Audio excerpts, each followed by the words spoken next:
कई लोग कहते हैं मरने के बाद मृत्यु बड़ा अच्छा हुआ, तुरंत एकदम अस्पताल नहीं गए और अच्छे से बातचीत करते करते चले गए। ये कोई बहुत बड़ी बात नहीं है, इसको इतना ग्लोरीफाई करने की जरूरत नहीं है। हिंदुस्तानियों की आदत लग गई है ग्लोरीफाई करने के किसी चीज को। मरे हुए दुष्ट से दुष्ट व्यक्ति के लिए, अब मृत आत्मा के लिए चलिए अच्छे आदमी थे, काहे को इतनी दया कर रहे हो भाई? दुष्ट था तो दुष्ट था, दुर्जन था तो दुर्जन था, मर गया तो क्या भगवान हो गया? जिंदा के प्रति सम्मान नहीं, अब मर गया तो अब क्या मरे हुए व्यक्ति के विषय में बोलूं? बोलो, अगर बाबर के विषय में नहीं बोलोगे, इन अंग्रेजों के विषय में नहीं बोलोगे, औरंगजेब के विषय में नहीं बोलोगे, गजनी और गोरी के विषय में नहीं बोलोगे, तो याद कैसे आएगा कि तुमको लूटा किसने था, तुम्हारी संस्कृतियों का विनाश किसने किया था? अब मर गए तो लोग भी महापुरुष है, वो महापुरुष है। बुरे को बुरा और अच्छे को अच्छा कहने का साहस और प्रज्ञा मनुष्य के भीतर ही होना चाहिए, और ये जरूरी है।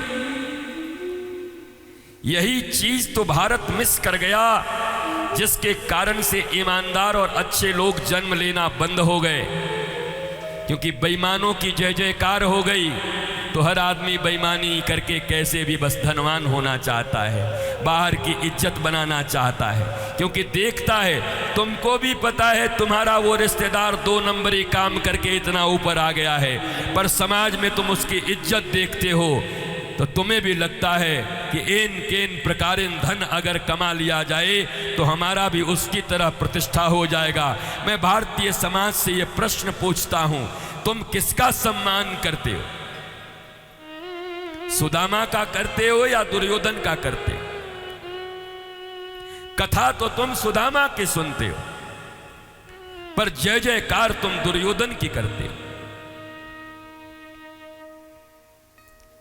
जब जय जयकार करने की बात होती है और 2-4-10 हजार रुपए का तुम्हें लाभ होने का बात होता है, तो तुम रावण के विषय में भी कसीदे पढ़ना शुरू कर देते हो।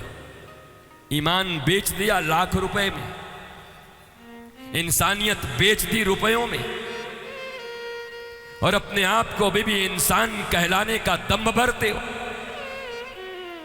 क्यों नहीं समाज के उस किसी गरीब व्यक्ति जो समाज की सेवा में लगा रहा, मोहल्ले की मां बहनों बेटियों को अपनी मां बहन बेटियों की तरह देखता रहा, क्यों नहीं जो सबके मुस्कुराहट में मुस्कुरा कर खड़ा रहा, क्यों नहीं जो सबके दुख के समय में पहले आकर के खड़ा होगा?